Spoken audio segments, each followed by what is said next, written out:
Bonjour chers étudiants et merci d'être là.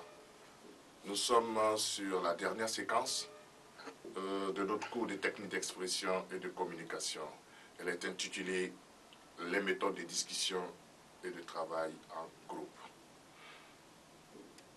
Commencez par noter que de plus en plus actuellement, que cela soit dans les entreprises, que cela soit dans les associations, des décisions sont élaborées ou sont prises au cours des réunions. Il convient donc pour tout employé ou tout fonctionnaire, tout travailleur, d'apprendre à participer efficacement à cette forme de consultation.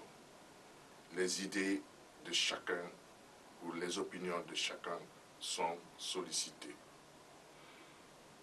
Vous entendez souvent des dénominations des réunions ou des types de réunions, les noms des types de réunions, à savoir le débat, le colloque, symposium, des journées d'études, des séminaires, des ateliers, des briefings, des sessions, des rencontres, etc. Notez ceci,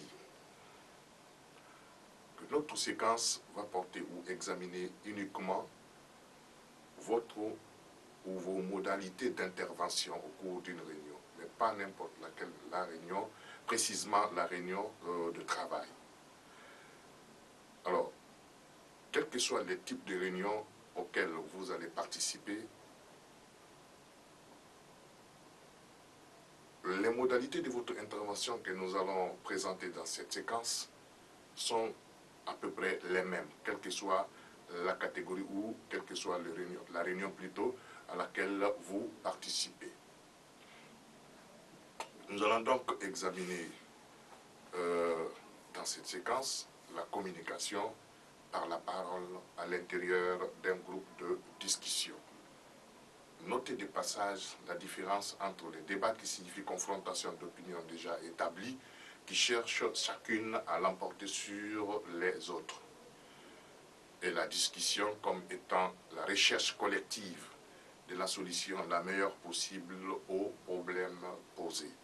Il s'agit bien de cette dernière que nous allons examiner dans cette séquence, c'est-à-dire la discussion. Les conditions de travail, l'organisation matérielle de la réunion. Il s'agit de disposer le mobilier, ou le mobilier doit être disposé de sorte à faciliter les échanges, de sorte à permettre à chaque intervenant de participer efficacement à la rencontre ou à la réunion.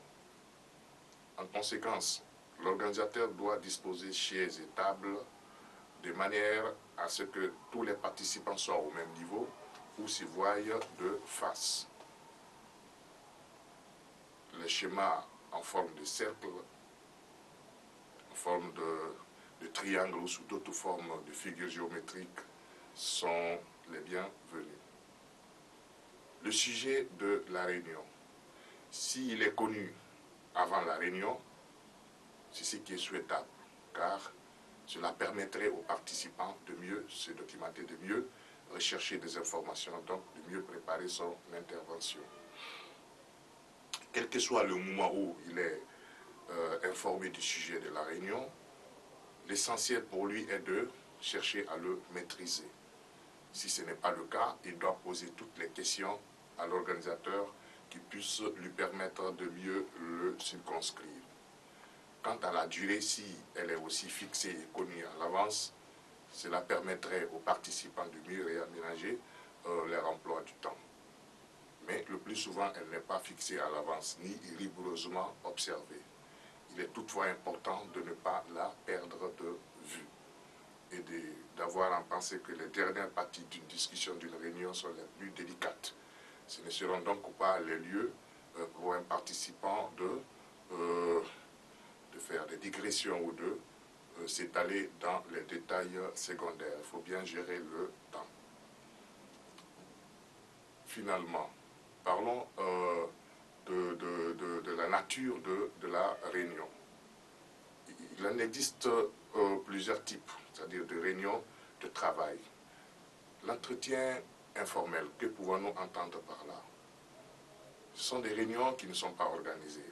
Lorsqu'une réunion ne se tient pas dans un cadre institutionnel ou hiérarchique, lorsqu'elle n'est volontairement pas structurée, organisée, donc lorsqu'elle est improvisée, le participant jouit dans ce cas d'une liberté d'intervention et d'une liberté d'opinion, car il n'a pas à suivre ou à obéir, il n'a pas à suivre une procédure, il n'a pas à obéir à des consignes, etc. Toutefois, il ne doit pas perdre de vue, ou il doit plutôt prendre conscience des relations qui s'établissent entre les opinions des intervenants et aussi des relations qui s'établissent entre ces intervenants. Cette observation va mieux guider, lui, son intervention ou sa prise de parole. Une discussion dirigée. Bien qu'actuellement, la discussion non directive, c'est-à-dire son contraire, jouit ou bénéficie d'une faveur provoquée par les recherches sur la dynamique de groupe, bien que cette forme de discussion, la discussion non directive, contribue au développement de la personnalité tant sur le plan social que sur le plan professionnel, elle ne peut pas constituer la forme la plus régulière des réunions de travail. Elle exige du temps et des techniques très complexes. Et surtout, son défaut est qu'elle ne parvienne pas toujours à la résolution du problème traité dans la discussion ou de la question posée dans la discussion. C'est pourquoi, dans vos lieux de travail, partout, vous serez amenés souvent à participer à des réunions dirigées, structurées, institutionnelles ou hiérarchiques. Que la structure soit établie par des règles préétablies ou par la volonté personnelle de l'organisateur ou par l'accord préalable des participants. Bien. Votre modalité d'intervention. Il s'agit de voir, dans ce cas, lorsque la réunion ait lieu dans un cadre institutionnel ou hiérarchique, l'animateur, son rôle est particulier. Il assume là une fonction très nette. C'est lui qui veille à ce que la discussion ne s'écarte pas du sujet. C'est lui qui ordonne la succession des interventions et fait respecter la liberté d'expression de chaque participant. Et lorsque la discussion devient confuse, c'est lui qui essaye de faire le point. C'est lui qui finalement fait avancer l'examen collectif. C'est lui qui fait le point, il résume ce qui a été déjà avancé ou dit, et puis continue à distribuer la parole, donc à conduire la réunion. À la fin, c'est lui encore qui fait la synthèse des résolutions retenues. Quant aux participants, il est soumis ou il doit se soumettre à la discipline imposée par l'organisateur. Il peut quand même, si besoin est, demander la prise en compte de son point de vue. Bien. Il convient toutefois, lorsqu'une discussion a lieu dans un cadre organisé, c'est ça les modalités de votre intervention et l'objet même de cette séquence. Il suffit ou il faut apprendre les règles ou les habitudes observées dans ce cas. C'est-à-dire, je me reprends lorsque la discussion est organisée, hiérarchisée ou institutionnalisée. La première forme de votre intervention, c'est l'écoute. Il faut savoir écouter, il faut savoir être un auditeur actif. Quel que soit votre empressement, dans une discussion, il faut savoir que vous n'êtes pas seul. Il faut savoir que vous assumez un rôle social. Ce que disent les autres, ce que pensent les autres, est aussi important que la valeur propre de votre point de vue. Il faut donc savoir être un auditeur actif, qu'est-ce à dire? Il ne faut pas mépriser a priori, ni négliger a priori les pensées des autres ou les idées des autres. Il faut plutôt chercher à en saisir les motivations. Il faut plutôt chercher à en étudier les faiblesses et les qualités. Et ce qui va vous permettre de mieux vous préparer. Alors, dans une discussion animée, notez aussi qu'il serait imprudent de se fier à sa mémoire, car chaque nouvelle idée cherche dans la mémoire l'ancienne. Il serait donc prudent que vous notiez sur un papier en 2 ou en 3 mots l'essentiel de chaque intervention. Ainsi, vous allez préparer efficacement votre propre prise de parole ou votre propre intervention. Le moment de dire, que faut-il dire? Il s'agit d'éviter premièrement l'excès de timidité qui contraint souvent les débutants au silence et lui laisse finalement le regret quand il entend son voisin dire ou exprimer des idées qu'il avait lui-même déjà trouvées. Il faut éviter l'impertinence, il faut éviter la confusion d'interventions multipliées. Vous pouvez lâcher, vous pouvez agacer l'auditoire. Il faut plutôt dégager avec netteté le point de vue auquel vous tenez. Et il faut surtout chercher des formules qui puissent ou qui peuvent le mettre en valeur. Il faut proscrire toute redite de ce qui a été déjà lancé dans la discussion. Il faut également songer à d'éventuelles objections. Quand dire ce que vous allez dire, votre point de vue, à quel moment il faut l'exprimer.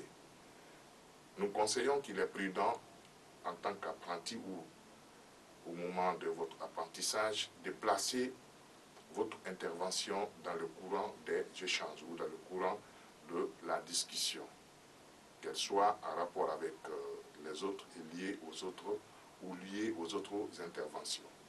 Mais si vous êtes plus aguerri, vous pouvez choisir au contraire un retournement.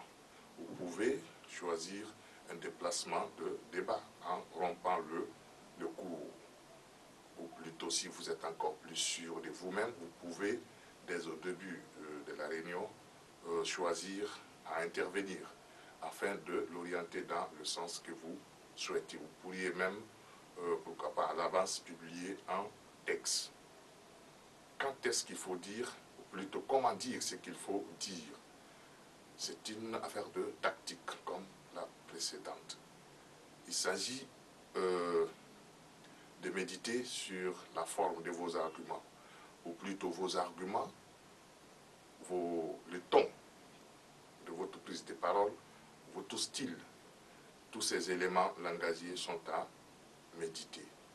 Il est toutefois intéressant de laisser les autres s'exprimer, ou habile de laisser les autres parler, pour laisser les lieux communs ou les généralités déblayées. À résumer, pour finir cette présentation, ce qui compte, c'est de se faire écouter. C'est d'apporter du sérieux et d'apporter du nouveau à l'effort collectif. On dit souvent que ceux qui ne disent rien sont négligés. Qu'on s'irrite également contre le bavard impénitent, mais qu'on apprécie toujours ceux qui apportent, même maladroitement, une collaboration franche et nette dans l'examen d'une question importante. C'est la fin de cette présentation et la dernière des séries de notre cours de technique d'expression et de communication. Pour les détails et pour l'approfondissement des apprentissages, reportez-vous sur le contenu sur la plateforme. Merci, nous vous souhaitons la bonne partie d'enseignement-apprentissage. À très bientôt, à l'occasion des prochaines rencontres, notamment à l'occasion des animations ou à l'occasion des regroupements. Encore une fois, au revoir.